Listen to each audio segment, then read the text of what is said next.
Hello and welcome to the online platform of Rouse Academy for Competitive Exams. And I, Pragya Pandey, welcome you all to our very special series on Daily News Review. बात करते हैं आज के महत्वपूर्ण articles के बारे में। सबसे पहले चर्चा करेंगे विमेन जो कि एक स्पेशल बच्चे की यहाँ पर मदर है, उन्हें चाइल्ड केयर लीव के लिए मना कर दिया गया है और यहाँ पर सुप्रीम कोर्ट ने बोला है कि भाई ये कॉन्स्टिट्यूशनल अधिकारों का हनन है। देखिए थोड़ा सा बैकग्राउंड यहाँ पर समझ लीजिए। एक विमेन असिस्टेंट प्रोफेसर हैं गवर्नमेंट कॉलेज में नालाघर की, हम यहाँ पर बात कर रहे हैं। इन्होंने सुप्रीम कोर्ट की बेंच को यहाँ पर अप्रोच किया और उन्होंने बोला कि देखिए हिमाचल प्रदेश की जो गवर्नमेंट है इन्होंने मना कर दिया है कि चाइल्ड केयर लीव नहीं दी जाएगी, जो कि महिला के लिए बहुत नेसेसरी थी because she has to attend her child जो कि एक स्पेशल जेनेटिक कंडीशन से यहाँ पर सफ़र कर रही हैं। राइट, तो पहली चीज़ समझ लीजिए, जो पिटिशनर हैं, जो असिस्टेंट प्रोफेसर हैं, इन्होंने चाइल्ड केयर लीव की डिमांड यहाँ पर रखी। राइट, इनका जो बेटा है इसको एक रेयर जेनेटिक डिसऑर्डर है जिसको हम बोलते हैं ऑस्टेनोजेनेसिस इम्परफेक्टा। ठीक है, ये नेसेसिएट हो जाता है, मल्टीपल सर्जरीज इसमें करनी पड़ती हैं और after exhausting her sanction leave what happen कि इन्होंने और लीव के लिए यहाँ पर रिक्वेस्ट किया जिसको डिनाई कर दिया गया स्टेट गवर्नमेंट के द्वारा कि देखिए कि एक नॉन अडॉप्शन रूल है 43-C Central Civil Services Leave Rule 1972 का। ठीक है, after High Court dismissed her plea in April 2021 यहाँ पर स्टेट के नॉन अडॉप्शन रूल 43 यहाँ पर आया और विमेन ने अपील किया सुप्रीम कोर्ट को। उन्होंने आर्ग्यू किया कि देखिए जो सिलेक्टिव अडॉप्शन ऑफ रूल है बाय द स्टेट ये कॉन्ट्राडिक्ट कर रहा है principle of welfare of state को, जो कि कॉन्स्टिट्यूशन इटसेल्फ आपको दे रहा है, जो कि इंडिया ऑब्लाइज कर रहा है under the international convention of women and child right. और ऐसे में जब हम ये बात कर रहे हैं तो कहीं ना कहीं आप ना केवल एक इंटरनेशनल कन्वेंशन को यहाँ पर डिनाई कर रहे हैं बल्कि जो बच्चे के लिए स्पेशल बच्चे के लिए मदर के जो राइट हैं उसको भी यहाँ पर डिनाई किया जा रहा है। सो व्हाट हैपेंड, देखिए जो हमारी बेंच है इन्होंने बात करी कि देखिए पहली बात तो कॉन्स्टिट्यूशन यहाँ पर सेफ गार्ड कर रहा है आर्टिकल 15 को। ठीक है, साथ ही स्टेट की रिस्पॉन्सिबिलिटी है कि वो एक ऐसा मॉडल क्रिएट करे कि जो कि महिलाएं जो कि जिनकी इस तरीके की कोई स्पेशल कंडीशन है उसको टेक केयर किया जा सके। चाइल्ड केयर लीव एक क्रूशियल कॉन्स्टिट्यूशनल ऑब्जेक्टिव है जो कि इंश्योर करता है कि विमेन यहाँ पर मेंटेन कर सके अपने पार्टिसिपेशन को वर्कफोर्स में बिना किसी भी बर्डन, चाइल्ड केयर बर्डन की रिस्पॉन्सिबिलिटी के। अगर हम इस तरीके की प्रोविजंस पर चर्चा नहीं करेंगे तो हो सकता है महिलाओं को अपनी नौकरियां छोड़ने पड़ी, जिसकी वजह से उनका जो राइट टू वर्क है इसका भी हनन हमें देखने के लिए मिल सकता है। साथ ही कोर्ट ने यह भी रिकॉग्नाइज किया कि देखिए मदर्स स्पेशली जो स्पेशल चिल्ड्रन की मदर्स होती हैं उनकी नीड्स अलग होती हैं, उनके काम अलग होते हैं और ऐसे में उनकी समस्याओं को ध्यान में रखते हुए ही हमें काम करना चाहिए। ये अंडरस्कोर कर रहा है कि एक नेसेसरी है कि हम अपनी पॉलिसीज़ को इस तरीके से चेंज करें जो कि मदर्स को यहाँ पर एडवांटेज दे, ना कि उनको डिसएडवांटेज दे due to their caregiving responsibility. और इसी को ध्यान में रखते हुए स्टेट ऑफ हिमाचल प्रदेश को यहाँ पर डायरेक्शन दिया गया है कि देखिए आप ग्रांट करिए चाइल्ड केयर लीव को। ठीक है, साथ ही आप इस तरीके की प्रोविजंस को क्राफ्ट करिए जो कि अलाइन हो right to persons with disability act को लेकर और मदर्स की जो चाइल्ड केयर स्पेशल बच्चे के साथ जो ड्यूटीज़ हैं उनको ध्यान में रखते हुए इसे बनाया जाए। राइट, तो ये चीज़ आप यहाँ पर याद रखेंगे। साथ ही फॉर द एडिशनल इंफॉर्मेशन आप RPWD एक्ट के बारे में पढ़ेंगे। 2016 में ये अमेंडमेंट के रूप में आया था जो कि 1995 के persons with disability equal opportunity protection and right and full participation act की प्लेस पर यहाँ पर आया था, जो कि इंडिया के एक international commitment United nation convention on the right of persons with disability के साथ अलाइन होता हुआ हमें दिखता है, जिसके अंतर्गत 21 प्रकार की डिसेबिलिटी चाहे फिजिकल हो, मेंटल हो, इंटेलेक्चुअल हो, सेंसरी इम्पेयरमेंट हो, इनफैक्ट हम एसिडेटिक्स की भी बात करें तो उसको इसके अंतर्गत रखा गया है। इसको पढ़ने के लिए, समझने के लिए आप इस डिस्कशन का PDF डाउनलोड कर सकते हैं जो कि आपको राव अकेडमी के टेलीग्राम चैनल या फिर हमारी वेबसाइट पर टोटली फ्री ऑफ कॉस्ट मिल जाएगा। चलिए moving on to the next article of the day, बात करते हैं कि हाई कोर्ट जो है उन्होंने अपहेल्ड क्यों किया है कर्नाटका के बैन को हुक्का के ऊपर। देखिए, कर्नाटका हाई कोर्ट ने रिसेंटली अपहेल्ड कर दिया है स्टेट गवर्नमेंट के प्रोहिबिशन को, जो कि हुक्के पे किया जा रहा है। और यहाँ पर बात किया जा रहा है कि हुक्का बार्स एक इलीगल तरीके से सर्विसेज को चला रहे हैं इंडिया के एंटी टोबैको लॉ के अंतर। ये जो डिसीजन है ये आया है जब बहुत सारे रेस्टोरेंट ओनर्स ने गवर्नमेंट के इस नोटिफिकेशन के बाद यहाँ पर कोर्ट को अप्रोच किया था। देखिए, अब कॉन्स्टिट्यूशनल आर्ग्यूमेंट क्या दिए जा रहे हैं। गवर्नमेंट ने सपोर्ट किया है कि देखिए ये बैन बिल्कुल सही है, क्योंकि हम आर्टिकल 47 की यहाँ पर बात कर रहे हैं और इसका इंटरप्रिटेशन आर्टिकल 21 के साथ दिया गया है। आर्टिकल 47 की बात कर रहे हैं, जो कि पार्ट 4 का पार्ट है, जो कि directive principle of state policy की बात कर रहा है। ये मैंडेट करता है स्टेट गवर्नमेंट को कि वो एलिवेट करेंगे पब्लिक हेल्थ को। अगर कहीं पर प्रोहिबिशन लगाना है किसी के तरीके के इंटॉक्सिकेंट्स ड्रिंक्स के ऊपर, हार्मफुल ड्रग्स के ऊपर, जो कि केवल और केवल मेडिकल पर्पस के लिए इस्तेमाल नहीं किए जा रहे, तो स्टेट के पास यहाँ पर राइट है, वो ये कर सकते हैं। हालांकि ये जो प्रिंसिपल्स होते हैं आप सभी को पता है, क्योंकि हम डीपीएसपीस की बात कर रहे हैं, तो ये एनफोर्सेबल नहीं होते कोर्ट के द्वारा। ये फंडामेंटल्स हैं गवर्नेंस के, जो कि स्टेट की ड्यूटी के बारे में बताते हैं, उसको एक डायरेक्शन प्रोवाइड करते हैं कि what they should do. High court ने हाईलाइट किया है कि एक कनेक्शन है, देखिए, आर्टिकल 47 का और आर्टिकल 21 का, जो कि right to life with dignity की बात कर रहा है। और इसी के साथ स्टेट का यहाँ पर रिस्पॉन्सिबिलिटी बन जाता है कि वो काम करें। जो पिटिशनर ने यहाँ पर काउंटर आर्ग्यूमेंट दिया कि देखिए, तो इसके साथ तो हमारा भी फंडामेंटल राइट जो है वो हनन हो रहा है, विच इज़ दी 19 क्लॉज 1 क्लॉज जी की यहाँ पर बात की जा रही है, जहाँ पर fundamental right to engage in any profession, trade और बिजनेस और को गारंटी किया जा रहा है। तो कोर्ट ने यहाँ पर आंसर किया कि देखिए, डीपीएसपी बाय 47 इटसेल्फ ये जस्टिफाई कर देता है कि इनके पास लिमिटेशंस हैं सिटीजन्स राइट के ऊपर अंडर आर्टिकल 19 क्लॉज 1 क्लॉज जी। ये यहाँ पर बैलेंस कर सकते हैं इंडिविजुअल फ्रीडम को, जो कि सोशल इंटरेस्ट के अनुसार होनी चाहिए।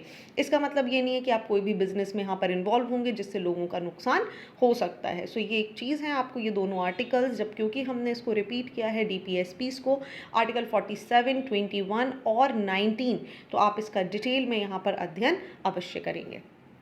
चलिए बात करते हैं अगले आर्टिकल के बारे में, और एक बहुत ही ऑनगोइंग टॉपिक, हॉट टॉपिक हम बोल सकते हैं, जंक फूड और हेल्दी फूड का एक डिबेट हमें देखने मिल रहा है। इंडिया जो कि इतनी बड़ी पॉपुलेशन बन रही है, न्यूट्रिशनल डेफिसिट कंडीशन में हम ऑलमोस्ट यहाँ पर आ चुके हैं। ऐसे में इंडिया जैसे ही ग्लोबलाइजेशन की आप बात कर रहे हैं, एक स्ट्रक्चरल चेंजेस की बात कर रहे हैं, तो कहीं ना कहीं हम एक ट्रेडिशनल वे से हटकर होल बेस्ड डाइट्स को छोड़कर हम वेस्टर्न डाइटरी पैटर्न की तरफ ज़्यादा मूव कर चुके हैं। ये जो पैटर्न है ये कोइंसाइड कर रहा है रैपिड इकोनॉमिक डेवलपमेंट के साथ, अर्बनाइजेशन के साथ, और इसी की वजह से एक कंजम्पशन यहाँ पर बढ़ चुका है प्रोसेस्ड फूड का, कैलोरी डेंस फूड्स का, जिसे हम यूजुअली जंक फूड की कैटेगरी में डालते हैं। क्योंकि ये जो प्रोडक्ट्स हैं ये एसेंशियल न्यूट्रिएंट्स जैसे फाइबर्स, विटामिन्स, मिनरल्स यहाँ पर इनके अंदर नहीं देखने मिलते, बल्कि इसकी जगह हमें अनहेल्दी कंपोनेंट्स जैसे फैट्स, शुगर, सॉल्ट, HFSs यहाँ पर ज़्यादा देखने के लिए मिलते हैं। अब क्योंकि हमने एक वेस्टर्न स्टाइल डाइट यहाँ पर अडॉप्ट कर ली है, जो कि अपने आप में हाई फैट, सॉल्ट और शुगर, जिसे हम HFSs बोलते हैं, उसमें ज़्यादा रिच होती है। इसमें प्रोफाउंड हेल्थ इम्प्लीकेशन हमें देखने मिल रहे हैं इंडियन पॉपुलेशन के थ्रू।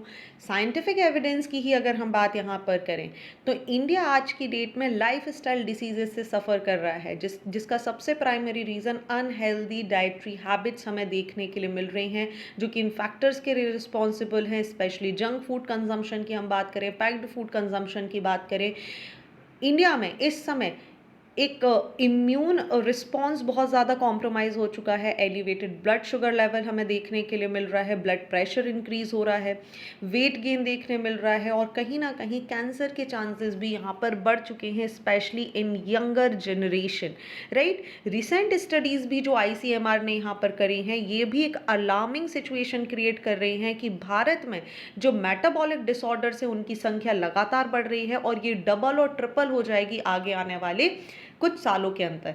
साथ ही ICMR की ही रिपोर्ट की अगर हम बात करें, तो इन्होंने बताया है कि मोस्ट ऑफ द पॉपुलेशन हमारी डायबिटीज़ से सफ़र कर रही है, हाइपरटेंशन से सफ़र कर रही है और एब्डोमिनल ओबेसिटी अपने आप में इसका सबसे बड़ा कारण देखने मिल रहा है, जहाँ पर एब्डोमिनल ओबेसिटी को लोग इन जनरल टर्म में एक्सेप्ट कर रहे हैं, but it is not at all good because it is gonna create a lot of pressure on our crucial body parts. अगर हम बात कर रहे हैं तो रिप्रोडक्टिव सिस्टम्स को ये हैम्पर करते हैं, साथ ही हमारे जो दूसरे बॉडी के ऑर्गन हैं उसको भी इम्पैक्ट पहुंचाते हैं। अब ये जो बिहेवियरल ये जो चेंज है, जो हमारा डाइटरी बिहेवियर चेंज हुआ है इंडिया में, ये कहीं ना कहीं हमारी एग्रेसिव एडवर्टाइजिंग कैंपेन को भी हम देख सकते हैं इसका कारण रही है, क्योंकि टेस्टी दिखाते हैं, अफोर्डेबल बना बता देते हैं, इजी टू यूज़ होता है, जिसकी वजह से यंगर कंज्यूमर्स जो हैं वो ज़्यादा अट्रैक्ट होते हैं।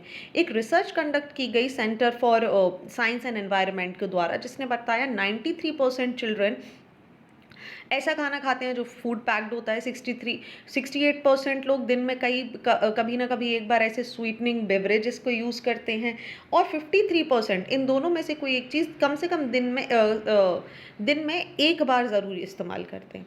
अल्ट्रा प्रोसेस्ड फूड इंडस्ट्री की आप बात करें तो इसकी भी डिमांड बढ़ गई है।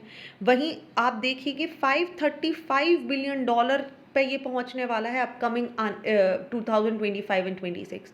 तो why these industries are growing, this we have to understand. देखिए, अनटिल अनलेस डिमांड नहीं होगी तब तक इंडस्ट्रियल ग्रोथ नहीं हो सकता, which directly indicates a correlation between the demand and the supply, because people are demanding, people are liking it, that is why the industry is growing day by day.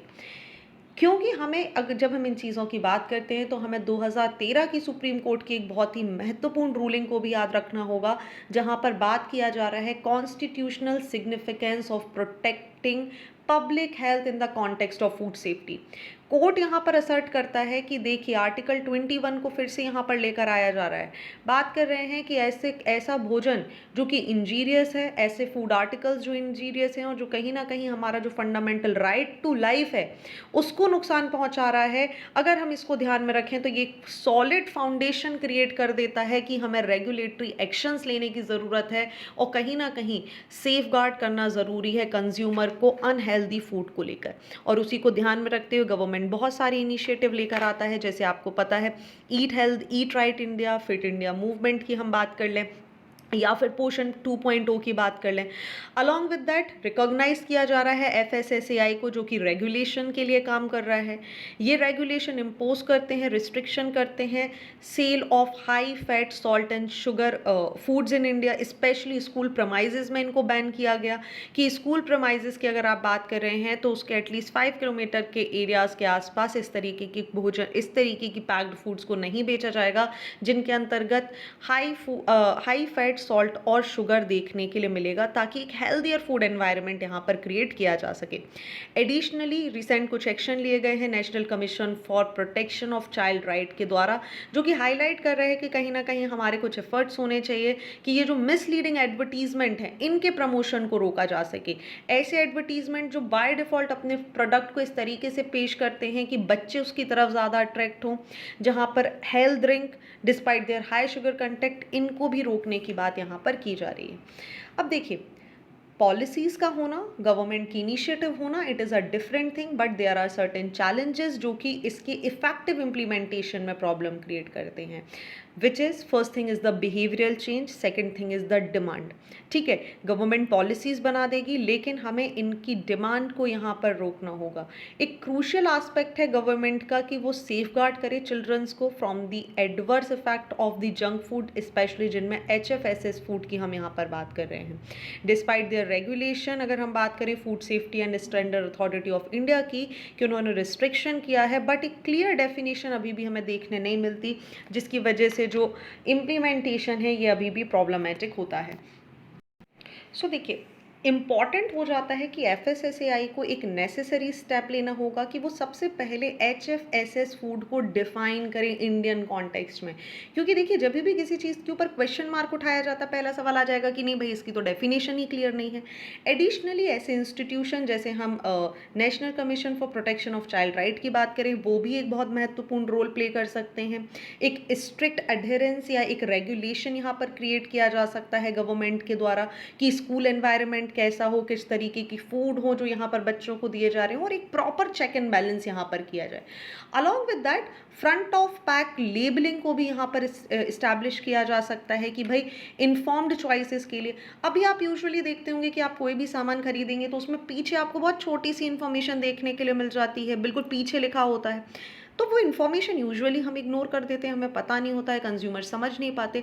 एफओपीएल क्या बात करता है कि warning labels को आप indicate करिए, highlight करिए, जैसे अगर हाई सॉल्ट कंटेंट है तो mark it out, so that जो कंज्यूमर है उसको अवेयर किया जा सके, स्पेशली जिनको हाई सॉल्ट से प्रॉब्लम हो सकता है, लाइक जिनकी हेल्थ कंडीशन हाइपरटेंशन या बीपी की होंगी, वो they can avoid it.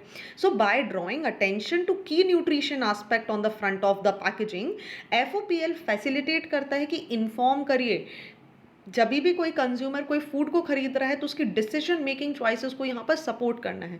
Also there is a concept of Indian nutrition rating, जहाँ पर पैकेज्ड फूड्स जो होते हैं इनको एक स्टार रेटिंग दी जाए based on their overall nutrition profile, ताकि एक प्रॉमिस जो है एक हेल्दियर डाइटरी हैबिट्स को यहाँ पर प्रमोट किया जा सके। हालांकि there are notable concern regarding its implementation, तो वी कैन नॉट से कि इसका आउटकम क्या होगा, but these are the suggestions also. एक और मेजर इशू हमें देखने के लिए मिलता है, that is potential for producer for manipulate rating, कि भाई सुपरफिशियली हेल्थ कंपोनेंट्स यहाँ पर ऐड कर दिए जाएंगे जबकि अनहेल्दी डाइट है। ठीक है, इसके बाद भी हो सकता है रेटिंग गलत मिल जाए, तो ये भी अभी क्लैरिटी नहीं है कि ये सारी चीज़ें कैसी होंगी। एक सब्सिडीज़ हमें हेल्थ फूड पर देना होगा। देखिए, एक अप्रोच हो सकता है, जब आप हेल्दियर डाइटरी हैबिट्स को प्रमोट करना चाहते हैं तो इंसेंटिवाइज करिए कंजम्पशन को। इसमें क्या होगा कि चाहे आप रूरल क्षेत्र में बात कर रहे हो, अर्बन क्षेत्र में बात कर रहे हो, तो होल फूड को, मिलेट्स को, फ्रूट्स को, वेजिटेबल्स को सस्ता करिए, एक्सेसिबल बनाइए, अफोर्डेबल बनाइए, so that maximum people can afford it and purchase it. जैसे ही न्यूट्रिशन फूड की बात की जा रही है, उन्हें इकोनॉमिकल वायबल बनाना होगा, सब्सिडीज देना होगा, so that majority of people who can not afford it वो इसको अफोर्ड कर पाए। क्योंकि आप देखिए, nutrition comes with a price, ये कॉन्सेप्ट यूजुअली हम देखते हैं कि न्यूट्रिशन के साथ हमेशा प्राइस देखने मिलता है, and it is always costlier. What will happen, one who can afford it they can afford it, और जो इसे अडॉप्ट नहीं कर पाएंगे वो हमेशा दूसरे ऑल्टरनेटिव्स की तरफ जाएंगे, जो कि यहाँ पर आपको चीपर तो होते हैं बट वो प्रॉब्लम क्रिएट कर सकते हैं। फोर्थ थिंग जो यहाँ पर की जा सकती है वो है बिहेवियरल चेंजेस को लेकर। देखिए, ऐसी कैंपेन लाना ज़रूरी है जहाँ पर बच्चों को, यंग अडल्ट्स को यहाँ पर बताया जाए कि हेल्दी डाइट्स क्या होती हैं, इसके करने से क्या होगा, फ्रूट्स वेजिटेबल्स के कंजम्पशन से चीज़ें क्या होगी। ठीक है, और कहीं ना कहीं पीपल मूवमेंट अपने आप में इंपॉर्टेंट रोल प्ले करता है। So this is how we can adopt the healthy lifestyle, और जंक फूड का कॉन्सेप्ट यहाँ पर चेंज किया जा सकता है। चलिए बात करते हैं अगले आर्टिकल के बारे में। देखिए, बात की जा रही है less poor and more equal country, according to working paper titled income wealth inequalities in India 1922-2023 तक की ये रिपोर्ट यहाँ पर है। बात की जा रही है rise of the billionaire Raj by the world in equitable lab. Income inequality की बात कर रहे हैं कि यहाँ पर ये अलार्मिंग लेवल पर पहुँच चुकी है। फिजिकल लेवल 2022-23 की यहाँ पर बात करें तो एक स्टैगरिंग 22.6% नेशन का जो इनकम है, ये केवल और केवल 1% व्यक्तियों के हाथ में हमें देखने मिल रहा है, 1% पॉपुलेशन के हाथ में बेसिकली देखने मिल रहा है, जो कि highest level of income concentration हमें कंट्री में देखने मिल रहा है पिछली सदी। बेसिकली कंपेरिजन किया जा रहा है 1961 के साथ। आगे अगर हम बात करें तो ये रिपोर्ट हाईलाइट करती है कि जो टॉप 0.1% पॉपुलेशन है, ये 10% यहाँ नेशनल इनकम का अर्न कर रही है, जो कि इंडिकेट कर रहा है कि एक एक्सट्रीम कॉन्सेंट्रेशन है वेल्थ का, एक माइनस्क्यूल पोर्शन पॉपुलेशन यहाँ पर इसको होल्ड करता है। इंडिया की इनकम इनइक्वालिटी की अगर हम बात करें तो ये वर्स है countries like south Africa, Brazil और यूनाइटेड स्टेट्स से। समझिए, रिपोर्ट एक और चीज़ को हाईलाइट कर रही है, कुछ ट्रेंड्स में आपको कुछ स्टैटिस्टिक्स और डेटा यहाँ पर बता देती हूँ कि जो पिछले कुछ दशक हैं, जो शेयर ऑफ वेल्थ है, ये यहाँ पर टॉप 10% के द्वारा लगातार इंक्रीज हो रहा है, जो कि 1961 तक 45% हुआ करता था, 2022 तक 65% हो चुका है। कन्वर्सली जो शेयर ऑफ वेल्थ है, जो कि हेल्ड किया जा रहा था by the bottom 50% and middle 40% of the population, यहाँ पर भी एक डिक्लाइन हमें देखने के लिए मिल रहा है। ये रिपोर्ट ये भी हाईलाइट कर रही है कि जो मेयर 10,000 इंडिविजुअल है 92 मिलियन इंडियन अडल्ट्स में से। ये यहाँ पर एवरेज वेल्थ 22.6 बिलियन डॉलर का रुपीस का 6 बिलियन रुपीस का ये यहाँ पर इनके पास आपको देखने के लिए मिलेगा। वहीं अगर हम बात करें तो इंडिया की जो वेल्थ इनइक्वालिटी है that is not extreme as countries like Brazil and South Africa, या जो कंसंट्रेशन ऑफ वेल्थ है ये ट्रिपल ज़रूर हमें देखने मिला है 1961 से 23 के बीच में, जो कि अपने आप में एक सोशियो इकोनॉमिक डिस्पैरिटी और चैलेंजेस के बारे में बता रहा है। ये जो पीरियड है 2014-15 और 2022-23 का, इसमें विटनेस हुआ है एक surge in the wealth concentration at the top, जो कि अर्न कर रहे हैं मॉन्कियर बिलियनियर राज, और ये रिपोर्ट को कहीं ना कहीं कंपेयर किया जा रहा है ब्रिटिश राज के पीरियड के टाइम से। हिस्टोरिकल एनालिसिस की बात करें तो ये रिवील करता है कि एक डिक्लाइन हुआ है इनइक्वालिटी के ट्रेंड में 1960-1980s में, और जिसकी वजह से हमें एक ग्रोथ पैटर्न और गवर्नमेंट की पॉलिसीज़ बहुत इंपॉर्टेंट रोल प्ले करी हैं। हाउएवर इनइक्वालिटी ग्रेजुअली बढ़ना शुरू हुई है जैसे ही एलपीजी का टाइम फेज आएगा 1991 के बाद, उसके बाद सिचुएशन पूरी तरीके से परिवर्तित हो जाएगी। एक रिलेशन है इकोनॉमिक ग्रोथ और इनकम इनइक्वालिटी का और ह्यूमन डेवलपमेंट का इंडिया में, जो कि कॉम्प्लेक्स है जिसको समझना। 1975 तक की बात करें तो इंडिया का जो एवरेज इनकम था ये एडजस्टेड था for the inflation and purchasing power differentiate, और इसको कंपैरेबल किया जा रहा था चाइना और वियतनाम के साथ।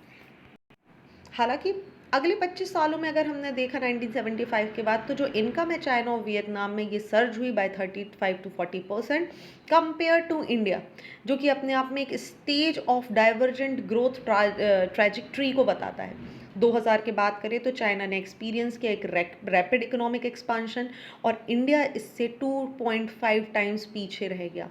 Despite moderate growth rate, India का जो इकोनॉमिक लैंडस्केप है ये यहाँ पर एक्सट्रीमली लेवल ऑफ इनइक्वालिटी पर पहुँच गया, जिसमें हाईलाइट किया गया कि substantial share of income capture है वो केवल और केवल टॉप 1% तक हमें देखने के लिए मिलेगा। अगर हम चाइना और वियतनाम के केस के बारे में बात करें तो चाइना का इकोनॉमिक ग्रोथ यहाँ पर एक ब्रॉड बेस्ड डेवलपमेंट के रूप में हमें देखने मिल रहा है, एक मॉडरेट इंक्रीज हमें इनकम इनइक्वालिटी में देखने मिल रहा है, नॉट जस्ट लाइक इंडिया जहाँ पर एक रैपिड इनइक्वालिटी देखने मिल रही है। इंडिया की ग्रोथ की बात करें तो ये मॉडरेट रही है, लेकिन इनकम इनइक्वालिटी यहाँ पर ज़्यादा देखने मिलेगी।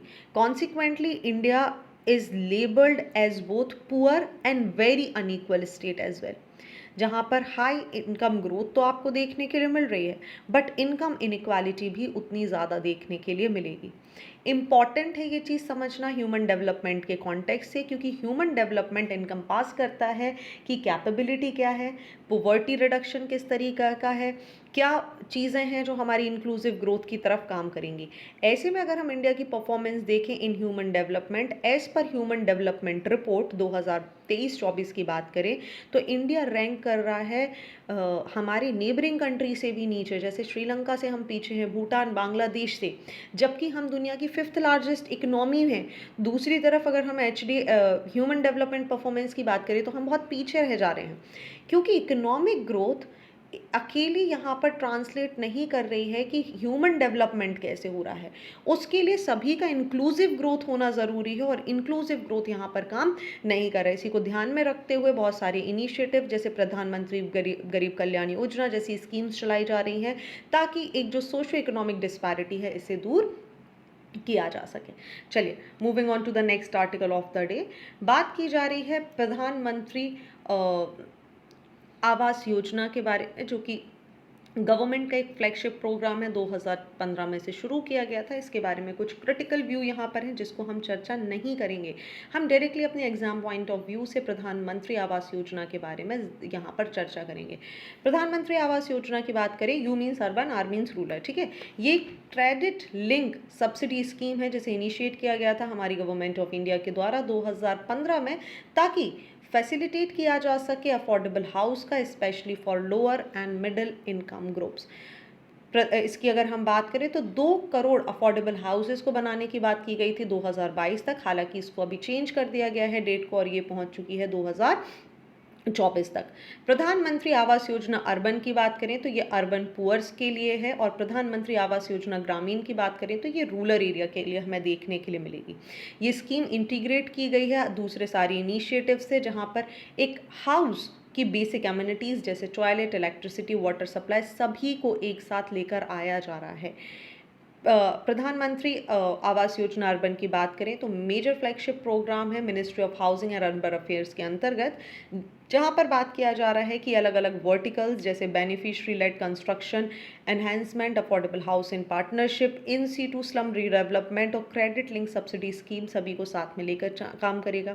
साथ ही ये स्कीम काम करेगी कि जितने भी हाउसेज हैं जिनकी एसेंशियल एमिनिटीज़ को देखा जाएगा, वुमेन एम्पावरमेंट को यहाँ पर बढ़ाया जाएगा और हाउस की ओनरशिप जो है वो यहाँ पर फीमेल्स को दी जाएगी।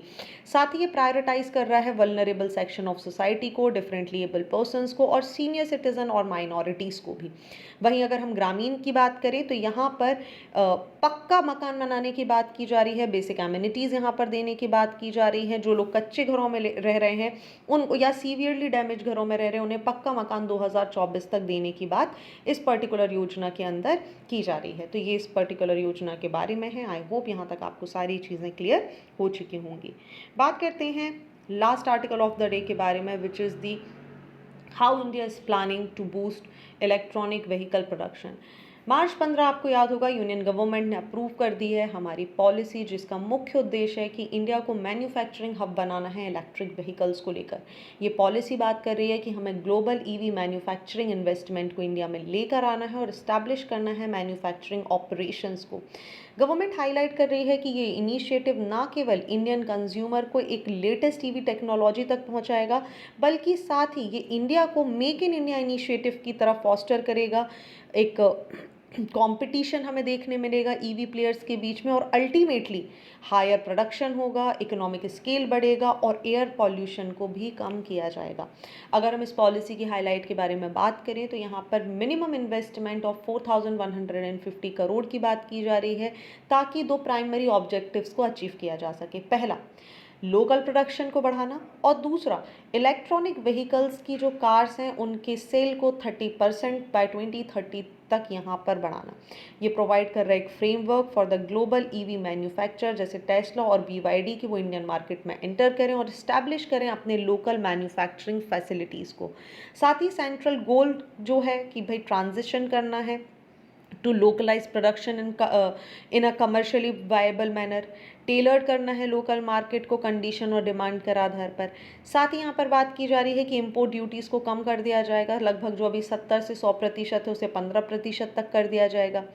एक्सटेंशन और कंडीशन की भी यहाँ पर बात की जा रही है कि जो करंट प्रोविज़न है पॉलिसी का वो यहाँ पर 5 साल के लिए है, इसको यहाँ पर बढ़ाया जाएगा। अभी जो 3 साल है इसे 5 साल बढ़ाया जाएगा।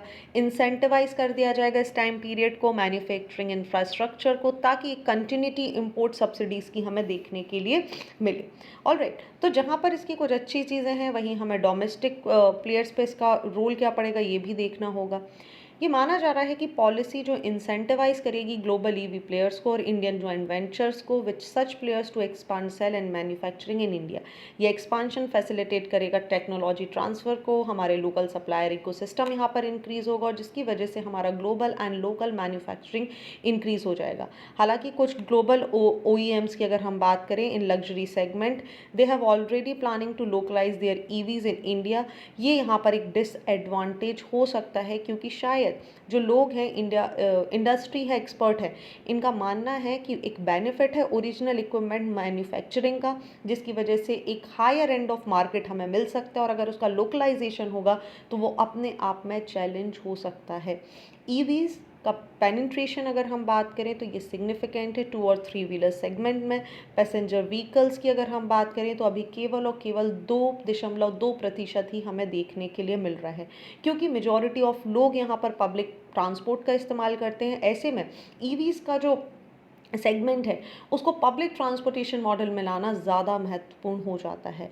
ये एट्रीब्यूट कर रहे हैं अलग अलग फैक्टर्स को, जैसे एक इनएडिक्वेट चार्जिंग इंफ्रास्ट्रक्चर, एक रेंज ऑफ एंजाइटी या limited number of affordable products due to insufficient localization, चीज़ें इसमें देखने के लिए मिल रही हैं और इनको यहाँ पर ख़त्म करना होगा, क्योंकि तभी इंडिया अपना जो टारगेट है 2030 का उसको यहाँ पर कवर कर पाएगा।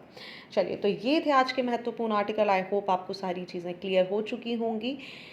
What all you have to do, देखिए इस के पूरे डिस्कशन के पीडीएफ को डाउनलोड करिए, दोबारा पढ़िए, अपने न्यूज़पेपर उठाइए and go through it, prepare your notes for the upcoming examinations. So thank you for watching this video. Do not forget to hit like button, comment your valuable feedback and also press the subscribe button to never miss any updates.